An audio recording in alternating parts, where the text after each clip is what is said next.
High risk high gain? Mesti yakin? Kenapa harus high risk high gain kalau bisa low risk high gain? Lebih asik kan? Kok bisa? Makanya pakai manajemen resiko dong. Apa sih manajemen resiko itu? Manajemen resiko adalah pendekatan sistematik untuk menyusun tindakan terbaik dalam kondisi ketidakpastian.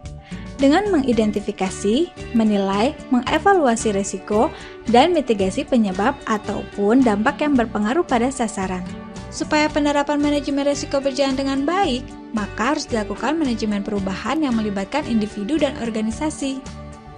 Organisasi harus melakukan langkah-langkah agar pegawai mengetahui, sadar, mampu, dan mau menerapkan manajemen resiko. Nah, agar lebih memahami manajemen resiko, sebaiknya kita paham juga tentang arsitektur manajemen resiko yang terbagi atas 3 bagian, yaitu prinsip, kerangka kerja, dan proses manajemen resiko. Terdapat 3 prinsip yang penting untuk diketahui, yaitu manajemen resiko harus 1. Menciptakan nilai tambah. 2. Merupakan bagian yang tidak terpisahkan dalam proses organisasi. 3. Merupakan bagian dari pengambilan keputusan. Dan tak lupa, prinsip manajemen resiko dibuat sesuai kebutuhan organisasi.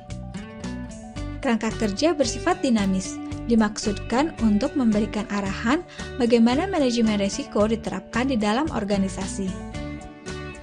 Terakhir adalah proses manajemen resiko dimulai dari penetapan konteks, asesmen resiko yang terdiri dari identifikasi resiko, analisis resiko, dan evaluasi resiko. Dan selanjutnya adalah mitigasi resiko.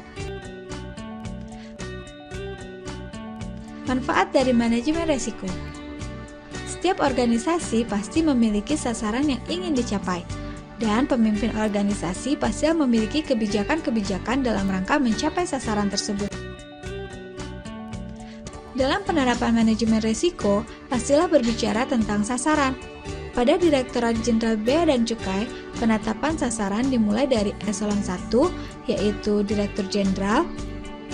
Eselon 2 menetapkan sasaran eselon 1 sebagai sasarannya dan menetapkan sasaran eselon 2 yang mendukung sasaran eselon 1. Begitu seterusnya sampai dengan eselon di bawahnya. Nah, pasti tuh banyak resiko-resiko yang muncul yang menghadang dalam mencapai sasaran. Resiko-resiko ini harus diidentifikasi, dinilai, dievaluasi, dan dilakukan mitigasi pada penyebab atau dampak resiko.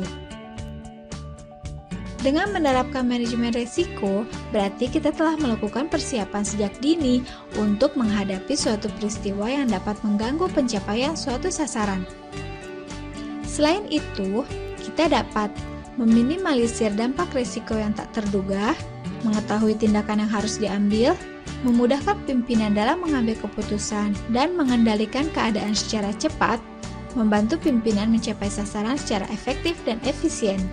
Proses manajemen risiko yang telah digunakan dan diterapkan perlu didokumentasikan dengan membuat laporan manajemen risiko. Hal ini untuk memudahkan pimpinan unit pemilik risiko atau UPR untuk mengendalikan organisasinya dan dapat menerapkan manajemen risiko yang lebih baik lagi.